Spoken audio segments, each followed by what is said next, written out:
प्रेम से बोलिए 11 मैया की जय। प्यारे भक्तों, आज आप सभी श्रवण करेंगे कार्तिक महीने की कृष्णा पक्ष की रमा 11 की व्रत कथा। एक बुढ़िया माँ एक बार 11 माता का व्रत रखी। बड़ी ही भाव भक्ति से पूजा अर्चना की।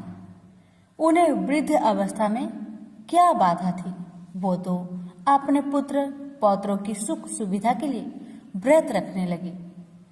वे दिन भर तो जरा कठोर मन करके अपनी प्यास को रख रही। दिन में पूजा पाठ किया, कथा सुनी और पंडित जी को मिट्टी के पात्र में भरकर पानी और ऋतुफल दान दिया। दोनों भर भर कर बूरा वितरण किया। उन्हें गर्मी के कारण बहुत बेचैनी हो रही थी। इस कारण से बड़ी देर तक पानी में पड़ी रही और पानी की कुल्ला करती रही, मुंह धोती रही। तब कहीं थोड़ा बहुत धैर्य बंध पाया। धूप तो तेज पड़ रही थी, इस कारण बार बार मुंह सूख रहा था। बूढ़ी माँ बहुत बेचैन हो रही थी। एक बुढ़ापा और दूसरे ये भयंकर गर्मी। वृद्ध अवस्था की स्थिति तो कुछ दूसरे ही प्रकार की होती है। ऐसे तैसे रो धो के दिन कट पाया। अब पहाड़ सी रात सामने थी, उसका काटना बड़ा ही कठिन दिखाई दे रहा था। खटिया पर पड़े शांति नहीं मिल रही थी। वे बार बार करवट बदल रही थी। अनेक बार वो बाहर जाती और भीतर आती। उन्हें घर के अंदर शांति नहीं थी। वे पड़ी पड़ी एकादशी माता का स्मरण करती रही। वे कहती रही कि हे माता जी, आप मेरी लाज रखेगा, आप ही मुझे शक्ति दे दीजिएगा जिससे मैं भली भांति आपका व्रत कर सकूं और ये पहाड़ सी रात शांति पूर्वक व्यतीत हो सके। प्यास के कारण बूढ़ी माँ की बेचैनी तो बढ़ ही रही थी। उन्होंने धैर्य रखने का बहुत प्रयास किया, किंतु सहनशीलता की सीमा टूट गई और वे घबराकर एकदम चिल्ला पड़ी। बोली, बचाओ बचाओ बचाओ। अम्मा का चिल्लाना सुनकर परिवार भर के नर नारी, बच्चे और पड़ोसी एकत्रित होकर बूढ़ी अम्मा की खटिया के समीप पहुंच गए। सबने पूछा, अम्मा जी, आपको क्या हो गया? आप क्यों चिल्ला पड़ी हैं? आप इस वृद्धावस्था में ये कठिन व्रत क्यों कर रही हैं? अम्मा जी ने कहा, शक्ति से ही भक्ति होती है। थोड़ी ही देर में वे फिर से बोली कि अरे, हमारे प्राण तो ही निकल जा रहे हैं। मेरी छाती पर ठंडे पानी का घड़ा रख दीजिए। नातियों ने दादी की छाती पर ठंडे पानी का पात्र रख दिया। तब कहीं उन्हें थोड़ा बहुत आराम मिला और थोड़ी देर के लिए उन्होंने अपनी आंखें बंद कर ली। एकादशी माता ने सोचा कि ये बूढ़ी अम्मा है तो बहुत कठोर, जरा जाकर उसकी परीक्षा लेनी चाहिए। वे आधी रात को मुर्गा बनकर टेर लगाने लगी। मुर्गा की आवाज सुनकर दादी जल्दी से उठी और बाहर जाकर आसमान की ओर देखा, किंतु आसमान में कहीं उन्हें प्रातःकालीन तारा दिखाई नहीं दिया। वे सोचने लगी कि ये मुर्गा क्यों और कैसे बोल गया है। वे तो आधा रात मालूम प्रतीत होता है। उन्हें प्यास तो बहुत लग ही रही थी। थोड़ा बहुत उनका मन भी विचलित होने लगा था, किंतु अंत में उन्होंने दृढ़ निश्चय किया कि मैं अब व्रत को पूर्ण करके ही छोड़ूंगी, चाहे कुछ भी हो जाए, मेरा प्राण ही क्यों ना निकल जाए। ये सोचकर फिर वे खटिया पर शिथिल होकर सो गई। थोड़ी ही देर में एकादशी माता ने उनकी फिर से परीक्षा लेनी चाहिए। एक छोटी सी बालिका एक गिलास में शरबत लेकर उनके सिरहाने खड़ी हो गई और जोर से बोली, दादी जी, सवेरा हो गया, हाथ मुंह धोकर शरबत पी लीजिएगा। पहले तो शरबत का गिलास देखकर उनका मन ललचाने लगा, किंतु अचानक व्रत का स्मरण हो आया और उन्होंने सोचा कि मैं किसी भी प्रकार से अभी शरबत नहीं पी सकती हूँ और वे शांतिपूर्वक अपनी खटिया पर लेट गई। फिर थोड़ी देर में उन्हें ऐसा लगा कि जैसे किसी ने उन्हें पानी के कुएं में पटक दिया हो। वे बड़ी देर तक उस कुएं में हाथ पांव चलाती रही, किंतु उन्होंने अपने मुख में पानी की एक बूंद भी नहीं जाने दी और वे दृढ़तापूर्वक अपना व्रत पालन करती रही। थोड़ी ही देर में न जाने कहां से सामने आग जलने लगी, जिससे भारी गर्मी बढ़ने लगी। प्यास के कारण प्राण निकलने लगे, किंतु बूढ़ी अम्मा का कुछ भी नहीं बिगड़ पाया। वे जहां की तहां मुस्कुराती हुई बैठी रही। थोड़ी ही देर में बाहर प्रकाश दिखाई देने लगा। ऐसा लगा कि जैसे सवेरा हो आया। बूढ़ी अम्मा ने जब बाहर निकलकर देखा तो समझ गई कि अभी सवेरा होने में 3-4 घंटे की देरी है। यह जानकर वे शांति पूर्वक इधर उधर घूमने फिरने लगी।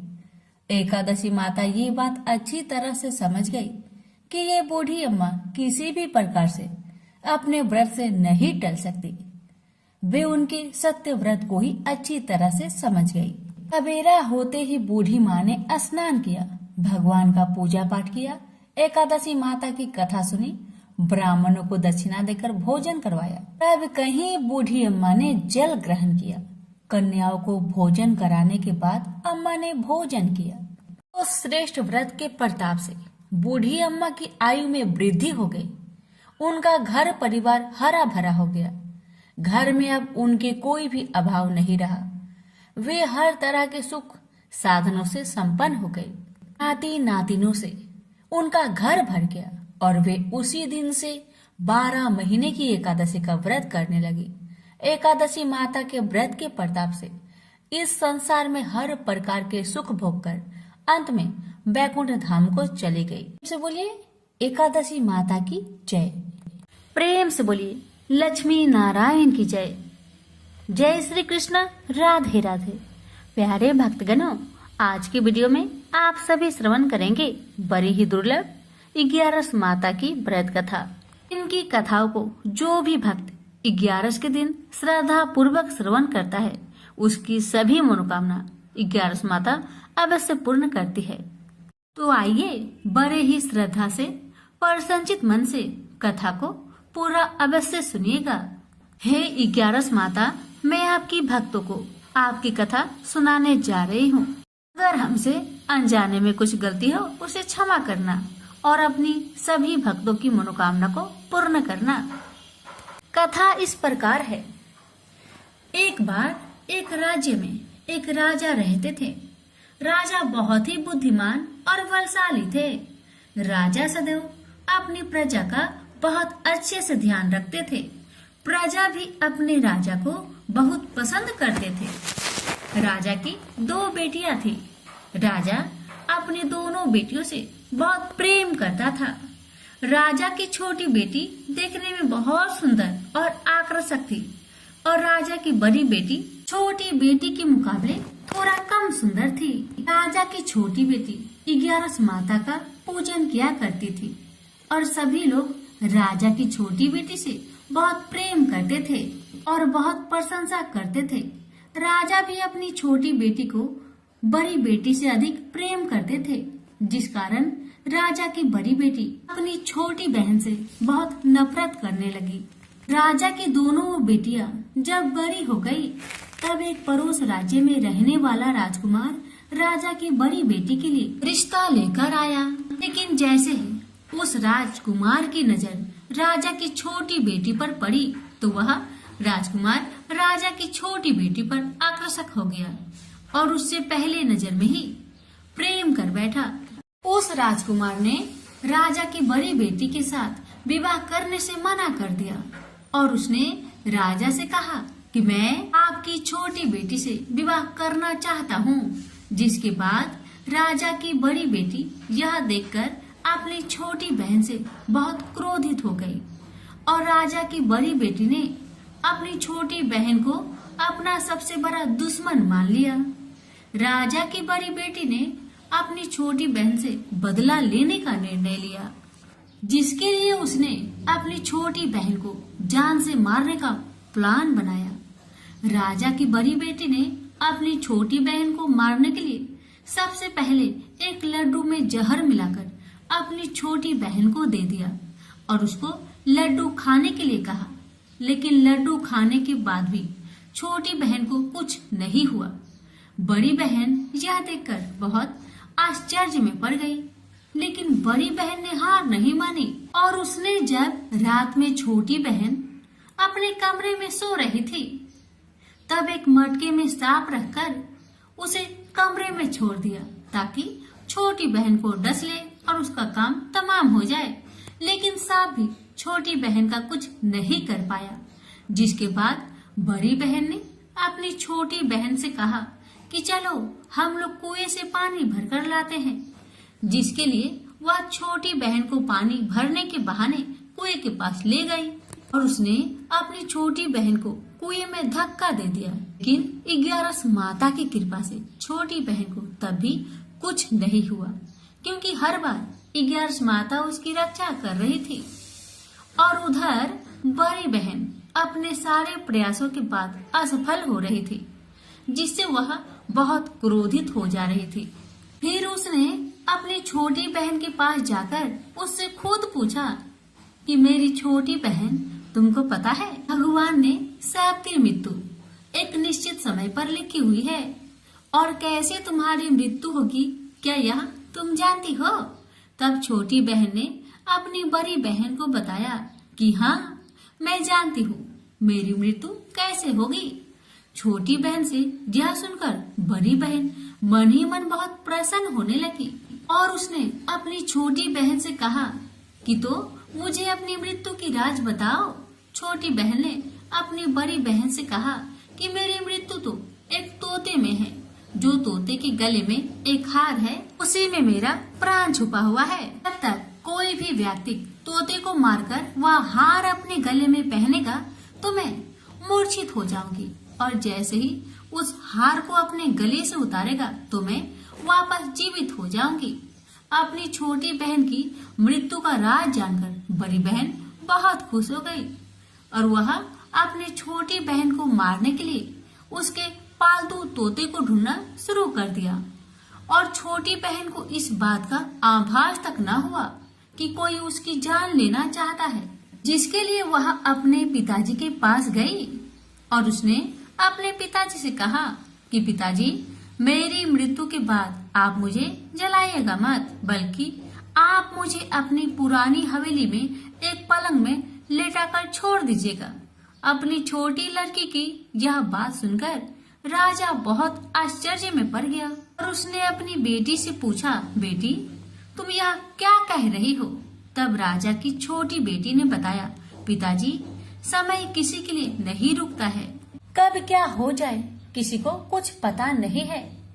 और फिर राजा ने अपनी छोटी बेटी से कहा कि तुम ऐसी बातें क्यों कर रही हो? 2-3 दिन में तुम्हारा विवाह है। लेकिन छोटी बेटी ने अपने पिताजी को ऐसा करने पर मजबूर कर दिया और उसने वचन ले लिया। राजा ने भी अपनी छोटी बेटी की बात स्वीकार कर ली और 2-3 दिनों के बाद जब शादी का समय आया तब राजकुमार बारात लेकर राजा के घर आया और राजकुमार और राजा की छोटी बेटी का विवाह शुरू हो गया। जैसे ही राजा की छोटी बेटी राजकुमार के साथ फेरे लेना शुरू करती है तो उसकी बड़ी बहन अपनी छोटी बहन के कमरे में जाकर उसके तोते को पकड़ लेती है और उसको जान से मार देती है। तोते के गले में जो हार था उसको अपने गले में धारण कर लेती है। जैसे ही बड़ी बहन उस हार को अपने गले में धारण करती है तो उधर छोटी बहन 3.5 ही फेरे ले पाती है और वह फिर बेहोश होकर गिर जाती है।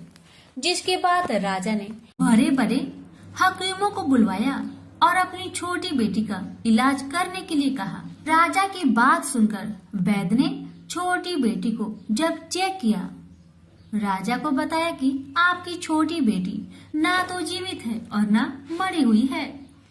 यह मैं ऐसी पहली बार देख रहा हूँ। राजा ने वैद्य और हकीम को ये बात बाहर बताने से मना कर दिया कि अगर तुमने यह बात किसी को बाहर बताई तो मैं तुम्हें फांसी दे दूंगा। राजा ने ऐसे दोनों को धमकाया। राजा ने अपनी छोटी बेटी को पुराने महल में जाकर एक पलंग में लेटा दिया और वहां पर कुछ सैनिक को तैनात कर दिया। वापस अपने महल पर आ गया। राजा की बड़ी बेटी अपने पिताजी के पास आई और कहने लगी, पिताजी, अगर यह शादी संपन्न नहीं हुई तो आपकी इज्जत का क्या होगा? आप कहे तो मैं आपकी इज्जत बचाने के लिए राजकुमार से शादी करने के लिए तैयार हूँ। जिसके बाद राजा ने अपनी बड़ी बेटी की बात मान ली और राजा ने बड़ी बेटी को छोटी बेटी के कपड़े पहनाकर मंडप पर भेज दिया। लेकिन राजकुमार यह जान गया कि यह राजा की छोटी बेटी नहीं बल्कि बड़ी बेटी है। लेकिन जब राजकुमार ने शादी करने से मना किया तो सभी लोग ने राजकुमार को विवश करके राजा की बड़ी बेटी से बचे हुए फेरे संपन्न करा दिए और विवाह करवा दिया। जिसके बाद राजकुमार राजा की बड़ी बेटी को अपने महल ले गया। राजकुमार राजा की बड़ी बेटी से ना तो बात करता था, नहीं उसको पसंद करता था और ना ही उसके आसपास भटकता था। और राजकुमार ने यह फैसला लिया था कि वह अपनी प्रेमिका को ढूंढ कर रहेगा और यह जानकर रहेगा कि उसके साथ क्या हुआ है। एक दिन राजकुमार अपने घोड़े पर सवार होकर राजा के पुराने महल के पास पहुंच गया, जहां पर उसने कुछ सैनिकों को देखा। महल के पास पहुंचकर राजकुमार ने जब महल को ध्यान से देखा तो वह समझ गया कि यह तो हमारे ससुर जी का महल है। तब राजकुमार ने सैनिकों से पूछा, तुम लोग यहाँ क्या कर रहे हो और इस महल के अंदर उस पलंग में कौन लेटा हुआ है? जिसके बाद सैनिकों ने बताया कि यहाँ पर राजा की छोटी बेटी लेटी हुई है। यह सुनकर राजकुमार बहुत प्रसन्न हुआ और चिंतित भी हुआ। तुरंत अपनी प्रेमिका के पास पहुँच गया और उसकी सेवा करने लगा। जैसे ही रात हुई तो राजा की छोटी बेटी उठकर खड़ी हो गई। राजकुमार यह देखकर बहुत खुश हुआ और उसने अपनी प्रेमिका से पूछा कि तुम यहाँ क्या कर रही हो? तुम मेरे साथ मेरे घर चलो। राजा की छोटी बेटी ने राजकुमार को सारी बातें बता दी कि मेरी जान एक तोते में बसी थी और मैंने यह सब सिर्फ अपनी बड़ी बहन को बताया था और मुझे पता है कि उसने ही मुझे मारने का प्रयास किया है। उसके पास एक हार है जिसको वह सुबह पहन लेती है और रात को उतार देती है। जब तक वह हार को पहने रहती है तब तक मैं मूर्छित रहती हूँ और जैसे ही वह हार को उतार देती है तो मैं जीवित हो जाती हूँ। और जब तक मेरी बहन के पास वह हार है तब तक मैं ऐसे ही जीवित और मूर्छित होती रहूंगी। अगर मेरी बड़ी बहन के पास जो हार वह मेरे हाथ लग जाए तो मैं हमेशा के लिए जीवित हो जाऊंगी। राजकुमार यह बात सुनकर राजा की छोटी बेटी के पास रहने का निर्णय ले लिया और उसने अपने बचे हुए सारे फेरे उस पलंग में लेटी राजकुमारी की छोटी बेटी के साथ ले लिए और अपना विवाह को पूर्ण कर लिया और वहीं पर रहने लगा। देखते ही देखते कुछ समय में राजा की छोटी बेटी और राजकुमार की पत्नी पेट से हो गई। एक दिन राजकुमार को किसी काम से बाहर जाना पड़ा। तब छोटी बहन के पेट में बहुत तेज दर्द होने लगा, जिसके बाद उसने 11 माता का ध्यान किया। जिसके बाद वहां पर 11 माता प्रकट हुई और उन्होंने अपने भक्तों के दर्द को दूर किया और एक पुत्र की प्राप्ति करवाई। और वहीं पर अचानक से राजकुमार भी आ गया। राजकुमार ने 11 माता को देखा तो वह आश्चर्य हो गया और उसने तुरंत माता को प्रणाम किया और 11 माता ने राजकुमार से कहा, जब तुम्हारा बेटा 5 वर्ष का हो जाए तो तुम अपनी पत्नी के हार आकर इसके गले में डाल देना। और देखते देखते राजकुमार और राजा की छोटी बेटी का पुत्र 5 वर्ष का हो जाता है। तो राजकुमार अपने बेटे से कहता है कि बेटा, मैं कुछ काम से बाहर जा रहा हूँ, तुम अपनी माता का ध्यान रखना। और वह वहाँ से चला जाता है। राजकुमार को बाहर निकलता देख बड़ी बहन के सैनिक देख लेते हैं और वह बड़ी बहन को जाकर सारी बातें बता देते हैं। जिसके बाद बड़ी बहन अपनी छोटी बहन के पुत्र को वहाँ से उठवा लेती है और उसको मरवा देती है। छोटी बेटी के पुत्र के 2 टुकड़े करवा देती है। पहला टुकड़ा चक्की के पास छुपा देती है और दूसरा टुकड़ा अपनी पलंग के नीचे रख देती है। 11 माता बड़ी बहन की सारी करतूत अपनी आंखों से देख रही थी। उनसे रहा नहीं गया। वह एक भिखारी का रूप लेकर बड़ी बहन के पास चली आती है। जिसके बाद वहाँ पर भिक्षा मांगने लगती है। बड़ी बहन अपने नौकरों से कहती है कि जाकर भिक्षा दे दो, लेकिन जैसे ही नौकर 11 माता को भिक्षा देने के लिए आते हैं तो माता उन्हें मना कर देती है और कहती है कि मैं तुम्हारे महारानी से ही भिक्षा लूंगी, जाओ जाकर कह दो। इसके बाद बड़ी बहन स्वयं ही भिक्षा देने के लिए माता के पास आती है। तब माता एक बिल्ली का रूप लेकर उसके कमरे में चली जाती है और वहाँ पर छोटी बेटे के पुत्र के टुकड़े को जोड़ देती है और उसे जीवित कर देती है। उसे वहाँ से ले जाती है। राजकुमार अपने बेटे को लेकर अपनी पत्नी के पास जाता है और उसे कहता है कि तुम इसका ध्यान रखना। अगर तुम इस बच्चे का अच्छे से ध्यान रखोगी तो मैं तुमसे बात करूंगा। एक दिन राजकुमार बच्चे से कहता है कि तुम मम्मी से उनके गले का हार मांग लो। जिसके बाद राजकुमार का लड़का अपनी मम्मी के पास जाता है और कहता है कि मम्मी, मुझे तुम्हारा हार चाहिए जो तुमने गले में पहन रखा है।